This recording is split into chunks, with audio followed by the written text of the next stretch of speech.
Now, This Week in Texoma. Normally, David Bradley is your host for This Week in Texoma, but this week, the sports department decided to take things over. We have a good reason.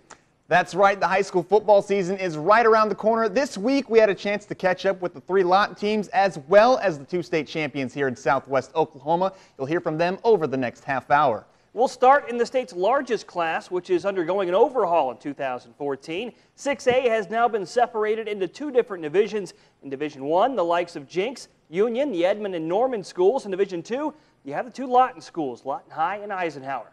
The Wolverines are one of the preseason favorites in Division 2, but before we dive too deep into their upcoming season, let's take a look back at how they did in 2013. 2013 was a record-breaking season for Lawton High. The Wolverines stormed through an undefeated district championship regular season in which LHS running back Michael Warren's 2,512 rushing yards and 26 touchdowns were the best in the state and most in school history.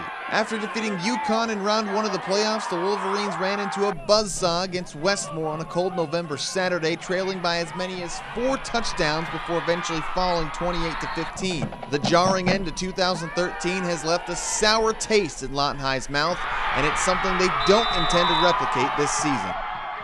Well, who better to break down the Wolverines than Lawton High head coach Randy Breeze. Coach, thanks for taking some time out of your busy schedule to join us. Thanks, Kyle. I'm glad you're here. Okay, Coach, just taking a look back at last year. Obviously, another banner year here at Lawton High. Undefeated regular season. Things didn't go quite as well as you would hoped in the postseason. Talk about how your team has really built off the momentum of that season, and then how they use that loss against Westmore as motivation throughout the offseason.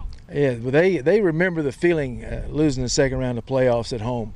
It was a bitter pill to swallow, and they have used that as a kickstart. They've had a great summer. We worked out 41 times this summer and averaged 90 kids a day. So we're a lot bigger and stronger and faster than we were at that point last year.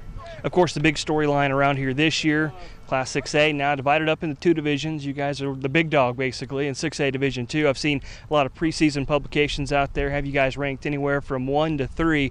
What do you think about this transition to 6A2? I think it's something that needs to be done. It's good for the Wolverines. It's good for the town of Lawton.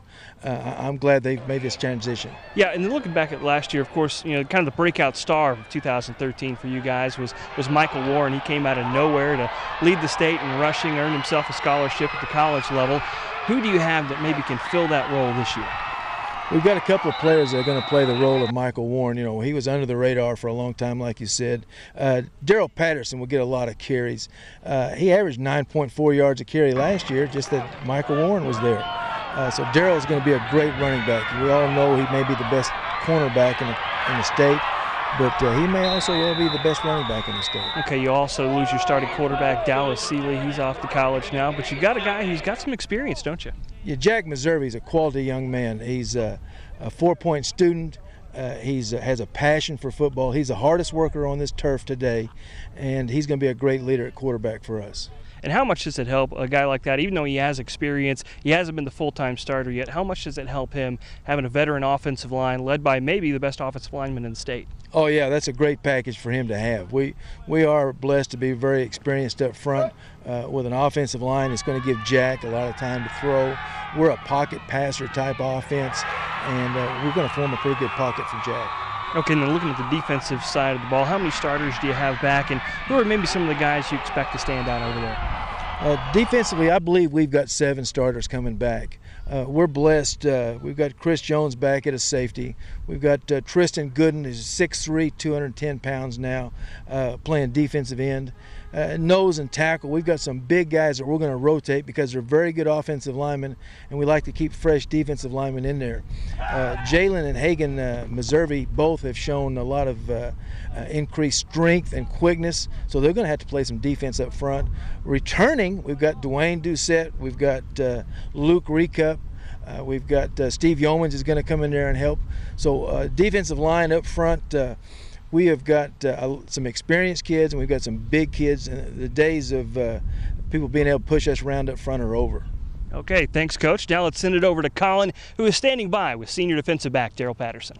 Thanks, Kyle. I'm with Daryl Patterson. Arguably one of the best cornerbacks in the state of Oklahoma. Definitely has the best hair of any defensive back in the state of Oklahoma. He's going to run through what he does in a couple of different situations on the field when he's playing defensive back. All right, so the first one we're going to do is on a goal line set. Single receiver, everyone else is over there. Daryl is in one-on-one coverage.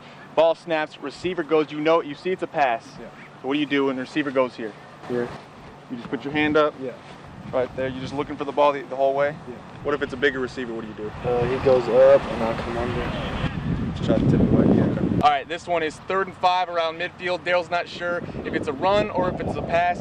Daryl, when you see the ball get snapped, what do you do if it's a run? It's a run. I can go outside of the receiver and force him inside so the linebacker or the lineman can get him. What about if it's a pass? If it's a pass, I'm going to stay with the receiver, and if he goes that way, I'm going to try to undercut it. If not, then I'm going to stay with him. Daryl, is there any way you can tell what a receiver's going to do based on how he's lined? Maybe if he's lined up a little wider outside, or if he's a little closer in, or maybe if he's pointed a certain way, is there any way you could tell as a cornerback what he's going to do? If he's lined up more outside, then most likely he's going to try to run the inside play. And if he's lined up like inside, he's probably going to try to go out more. If he's lined up outside, are you going to basically let him run his route and just kind of force him out of the play? Yeah, if he's lined up outside, I'm just going to let him run out there, but most likely he's going to try to run like a slant or like the inside play.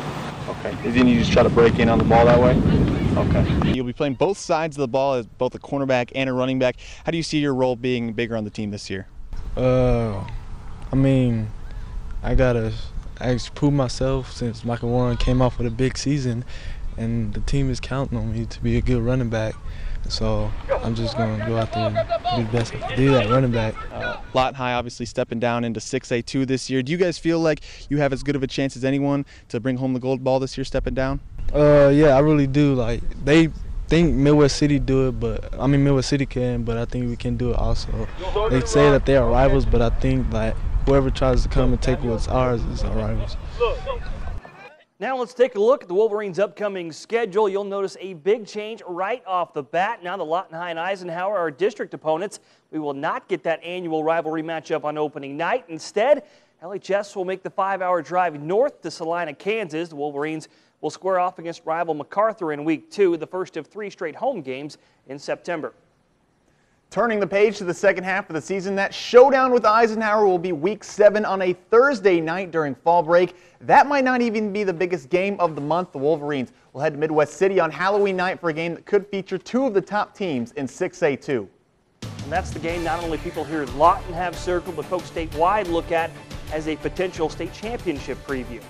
We're going to take a short time out, but when we get back, we will focus our attention on the other team in 6A2, the Eisenhower Eagles. The Eisenhower Eagles have a rich tradition in the sport of football, but things have changed in the last few years. The school's attendance numbers have dwindled to the point that Ike is soon headed for Class 5A, but for the next 2 years, they'll play in 6A Division II. That move to 6A2 could be a good one for Ike. They'll no longer have to play schools with much larger numbers like Yukon, Edmond North, or Norman North, teams they've struggled with in the past. Along with the new division, the Eagles will have a new coach in 2014. But before we hear from him, let's take a look back at Ike's 2013 campaign. The history of Eisenhower football includes several deep playoff runs. It's a tradition the Eagles were unable to carry on in 2013. Despite winning 3 of their final 5 games, including an upset of then district leading Putnam City North in Week 9, Ike finished 6th in District 6A3. Boone Copeland stepped down as the team's head coach in February. 2 months later, Danny Edelman, a longtime coach from the Lone Star State, was hired to take over the reins of the Eagle program. Now here with the new head coach of the Eagles, Danny Edelman. Now first off, Coach, you spent the last few years in the state of Texas. What attracted you to Lawton Eisenhower? Well, naturally what I've told a lot of people who've asked the same question has been, the great tradition that the school has, the winning tradition that it has, and then you always hear about the support from the school community, and that's naturally that's something that a coach is always drawn to. So that was maybe the basic thing.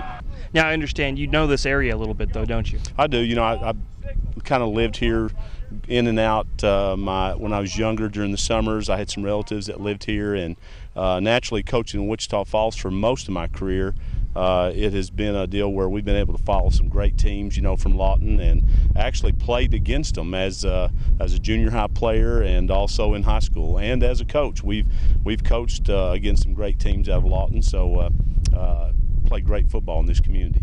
Now I know it's still kind of early on, but what have you found out about this team and this program so far? Well, we're right now we're young. We have a young football team. We have a good base of seniors with great senior leadership. And right now we're concentrating on, making a very positive impact with the kids, creating a family atmosphere within our school community. Our motto is one family, one destiny. We try to really believe that and live that throughout our kids and our program and how we teach, how we conduct ourselves to our kids, and believe that'll be contagious. And when we step on the field, we think that we'll have kids competing well, representing our school well, and at the same time enjoying football and having some success. Now, you haven't had them very long, but how have they bought in so far to your system? We're pleased. We're very pleased.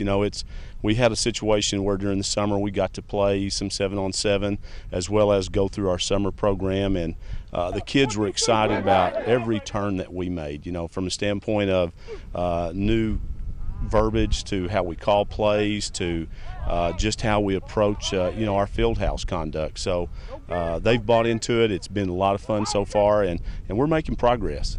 Now, you do mention you do have a few seniors back. One of those seniors, Bentley Bross, the quarterback, he's spent the last couple of years as the starter. Right. How has he looked so far, and is he going to be your guy this year? Well, absolutely. There's no doubt about that, and I've been very blessed over time to have had some good quarterbacks, and Bentley is in the top. He's definitely in the top of those young men, and he steps forward and brings a lot to our field. He brings a lot to our locker room as far as senior leadership, and then his overall ability to throw the ball. And one of the things that we're excited about is the opportunities for him to actually run the ball a little bit more this year. So we're excited about it. All right, appreciate it, Coach. Thanks for taking Thank your you. time I appreciate out it. and joining us. Thank you guys for coming. All right, now I'll send it over to Colin, who is standing by with one of the seniors on this Ike Ball Club. Thanks, Kyle. I'm here with Jonathan Saldana, a senior nose guard for Eisenhower. They switched up their defense from a 4-3 to a 3-4 this year. He's going to go over a few things that are different for him on the defensive line this year. All right, Jonathan, so last year you guys lined up in a 4-3. You were defensive tackle. Talk about what you did last year that you won't be doing this year. Last year we mostly played gap responsibility, where we would play half a man on the guard, and then we would have to fight the reactions from the center if he were to down block, and we'll have to fight him off as well. But mostly we would just fight half a man, double team. If we were even double team, just fight half a man instead of worrying about the other guy. Beat one guy ahead of time. Okay, now this year they're switching to a 3-4 defensive scheme. He'll actually be sliding over and playing nose guard, lining up in front of the center. So how does that change what you have to do as a defensive lineman? Well, since we're head up on the center, you got to be more aggressive. You got to watch reactions from the guard as well. I have both reactions. And since you have both gaps responsibilities, say if he were to down block, I would down block that way. I'll be right on his hip following, and if he were to, I'll try to kind of fight him off, but mostly follow his hip. Now Eisenhower will be rushing 4 people most of the time, even though they're in a 3-4 scheme. It'll be Jonathan's job to plug up the middle. What are going to be some of your duties with that? My job would be to read the center as to where he would go. I would be the backside A gap, and as long as I plug up that hole, follow him, another linebacker would come in either a B gap, depending on a stunt, either B gap or A gap to plug up that hole and be our 4th man. So basically, if you just plug up that hole, everyone else can do their job on this side? Mm-hmm. Say if I were to plug up this hole right here, there would be another linebacker shooting right through that A gap while I'm occupying the center. Okay. All right, Jonathan, obviously you guys have a new coach this year, and Coach Edelman. What have been some of the biggest differences that he's brought to the team this year? He's bringing aggression. He has a drive up for us to make the playoffs and all that. He drives it in our head every day that we're going to make the playoffs. And his style of coaching is precise, run to the football, everything.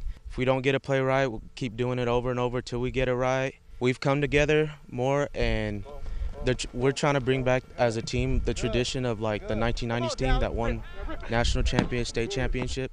So we're trying to bring that aggression, that tenacity to win, and the drive to succeed into the playoffs.